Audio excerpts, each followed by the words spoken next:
So you want to start a pressure washing business in 2026? Well, in this video, I'm going to show you the exact gear you actually need. I'll tell you budget options and more advanced equipment if you're starting with a little extra cash. And make sure you watch till the end because the last tips are very important. And I'll be leaving links to all the equipment that I use or recommend in the description below. First, you're obviously going to need a pressure washer, preferably 4 gallons per minute. If you can't afford a 4 gallon per minute pressure washer, you can get away with a pressure washer between 2 and 3 gallons per minute. You're just not going to be as efficient and you're going to be leaving money on the table. This is a common misconception. Most people think PSI is the most important thing. It is not. Gallons per minute is significantly more important than your pressure.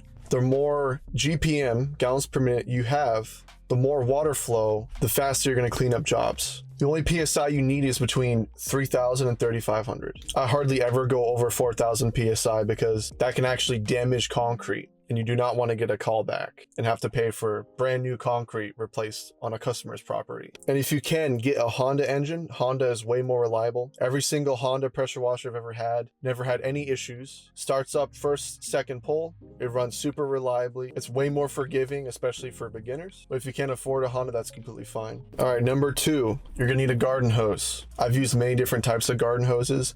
My favorite is Flexzilla.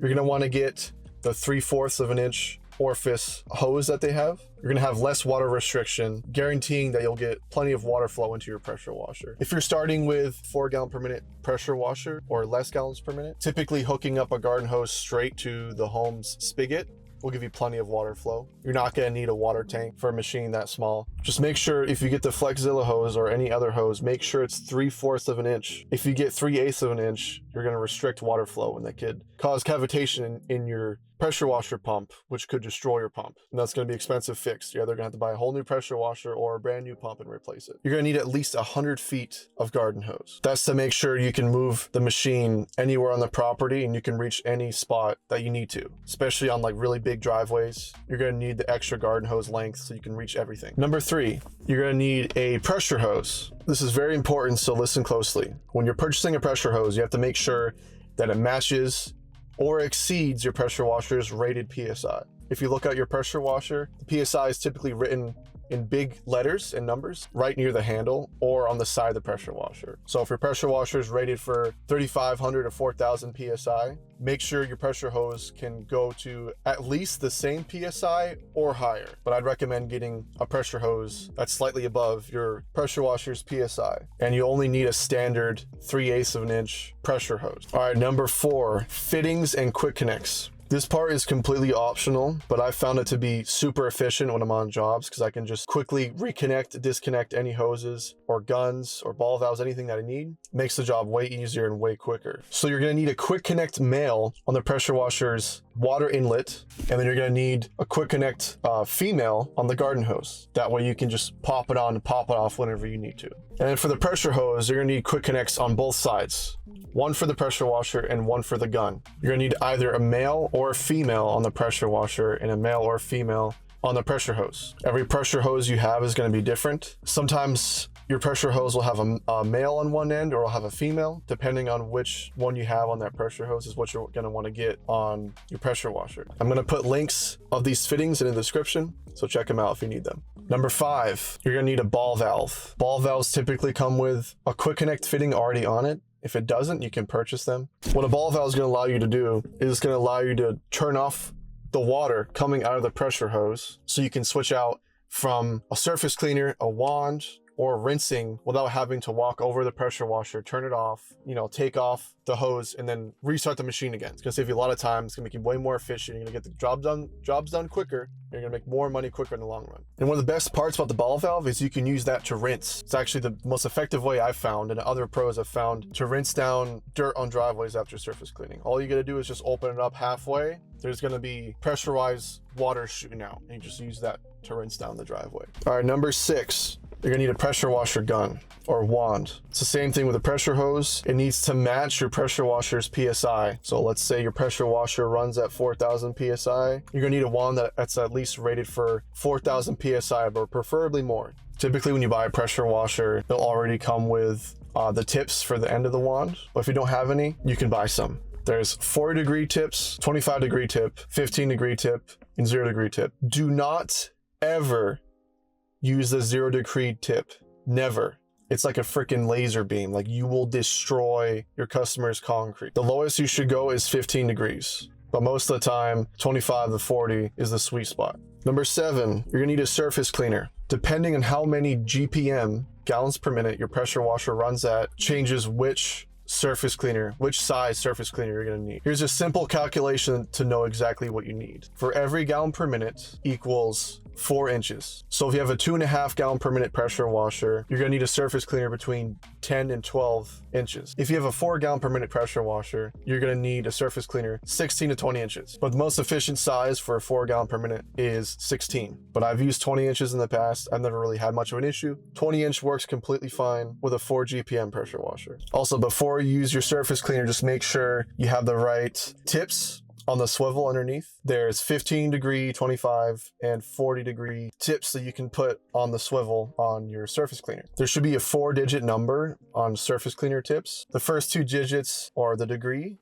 and the last 2 digits are the gallons per minute that's rated for each tip. Some guys prefer to use 25-degree tips on their surface cleaners. I haven't found it to be any quicker or more efficient, so I just use 40-degree tips on my surface cleaner. And I currently use a 5.5 gallon per minute pressure washer, so I use 40 tips on my surface cleaner. 40 degrees and 3.0 gallons per minute each tip. The reason why it's 3.0 and not 5.5 per tip is because it's divided between the 2 tips, because there's 2 tips on the swivel underneath. If you're running a 4 gallon per minute pressure washer, you're gonna need 40-20. So 40 degrees, 2.0 gallons per minute each tip. The total combined would be 4.0. And let's say you're running an 8 gallon per minute pressure washer, your tips need to be 40-40. So 40 degrees and 4.0 gallons per minute on each tip, equaling a total of 8 gallons per minute. All right, number 8 or 9, honestly, I kind of forgot.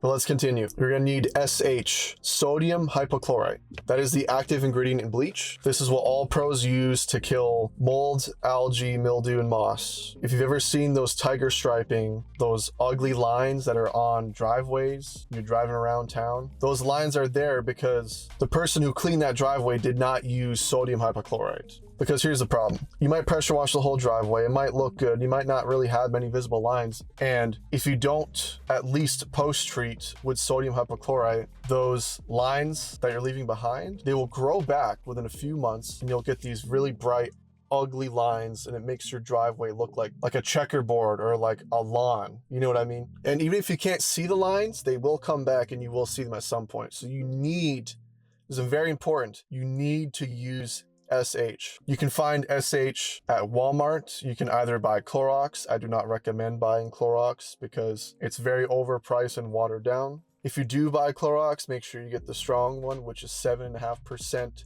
sodium hypochlorite. But what I do recommend you get at Walmart is Pool Essentials chlorinating liquid, which is 10% sodium hypochlorite. It's about $6 per gallon. That's the most budget-friendly, cost-effective bleach you can buy pretty much anywhere. But if you want to get the cheapest and strongest bleach possible, you're going to want to go on Google Maps and find your local pressure washing superstore. You can go on Google, type in pressure washing supply store, find one near you, call them and ask them, hey, do you sell bulk sodium hypochlorite? And then you ask them what strength do they sell. They're typically they're gonna sell 12.5%, and normally it's around $3 to $5 per gallon. And that's what you're gonna wanna get.